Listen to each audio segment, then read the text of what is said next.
स्त्री पुरुष समानतेचे पोवाडे नेहमीच गायले जातात. पुरुषांच्या खांद्याला खांदा लावून महिलांनी काम करावे अशा बडाई मारल्या जातात. पण जेव्हा स्त्रीला अधिकाराचे सत्तेचे स्थान देण्याची वेळ येते तेव्हा मात्र समानतेचे गोडवे गाणारे मागे हटतात. निवडणुकांच्या राजकारणात तर हे हमखास होते. स्त्रियांना वेगळे आरक्षण दिले असताना त्यांना खुल्या गटातून उमेदवारी का द्यायची असा प्रश्न पुरुष सत्ताक व्यवस्थेकडून उपस्थित केला जातो. पण काही वेळाच स्त्रियांचे कर्तृत्वच एवढे मोठे असते की त्यांची राजकीय पार्श्वभूमीच इतकी मजबूत असते की हा विरोध आपोआप मावळतो.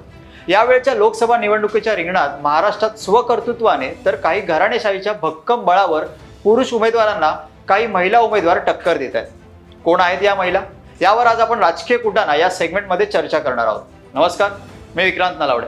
मुंबई आउटलुकमध्ये आपले स्वागत आहे. नंदुरबार लोकसभा मतदारसंघातून 2014 आणि 2019ला भाजपकडून सलग 2 वेळा निवडून आलेल्या डॉक्टर हिना गावित यावेळी तिसऱ्यांदा लोकसभेच्या रिंगणात आहेत. डॉक्टर हिना गावित या भाजप नेते डॉक्टर विजयकुमार गावित यांच्या कन्या. 38 वर्षीय हिना गावित यांनी मुंबई विद्यापीठातून वैद्यकीय क्षेत्रातील पदवी घेतली आहे. 2019च्या निवडणुकीत त्यांनी काँग्रेसचे उत्तर महाराष्ट्रातील एक तगडे नेते माजी मंत्री केसी पाडवी यांचा पराभव केला होता. यावेळी आपल्या वडिलांच्या पराभवाचा वचपा काढण्यासाठी केसी यांचे पुत्र डॉक्टर गोवाल पाडवी हिना गावितांविरोधात मैदानात उतरले आहेत.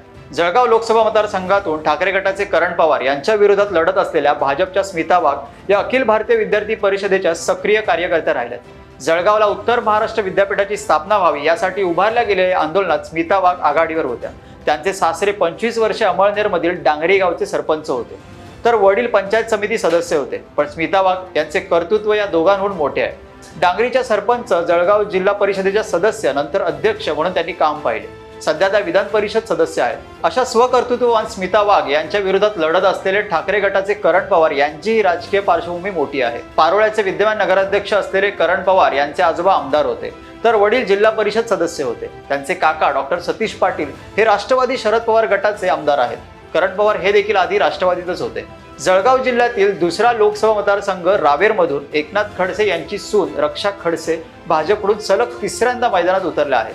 एकनाथ खडसे यांची सून म्हणून त्यांनी राजकारणात ओळख असली तरी त्या 2010 पासूनच राजकारणात आहेत. त्या जळगाव जिल्ह्यातील कोथळी गावच्या सरपंच होत्या.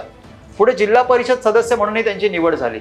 36 वर्षीय रक्षा खडसे यांना राष्ट्रवादीच्या शरद पवार गटाचे उद्योजक श्रीराम पाटील आणि वंचित बहुजन आघाडीचे संजय ब्राह्मणे या दोघांचे आव्हान आहे. कार्यकर्त्यांच्या विरोधानंतरही भाजपने अमरावतीमधून उमेदवारी दिलेल्या नवनीत राणा या 2019च्या लोकसभा निवडणुकीत राष्ट्रवादी काँग्रेसच्या पाठिंब्यावर अपक्ष निवडून आल्या होत्या. नवनीत राणा यांना राजकीय पार्श्वभूमी नाही. पंजाबी चित्रपटात अभिनेत्री आणि मॉडेलिंगच्या क्षेत्रात त्यांनी काम केले आहे. त्यांचे पती रवी राणा हे मात्र अमरावतीमधून विधानसभेवर निवडून गेले.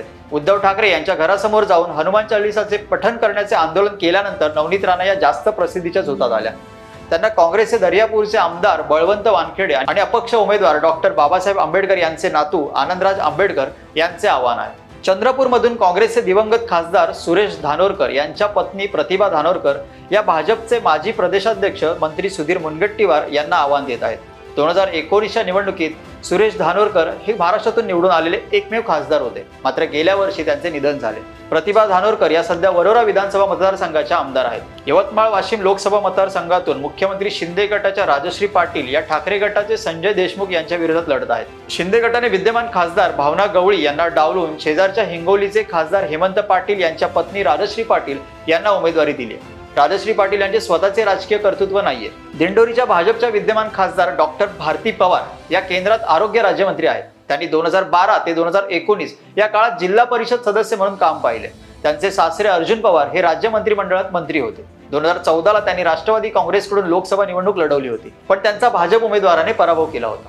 यावेळी त्यांना राष्ट्रवादी काँग्रेस शरद पवार गटाचे भास्करराव भगरे यांचे आव्हान आहे. भगरे हे माजी जिल्हा परिषद सदस्य आहेत. पालघरमधून उद्धव ठाकरे गटाकडून निवडणूक लढवत असलेल्या भारती कांबडी या पालघर जिल्हा परिषदेच्या अध्यक्ष राहिल्यात.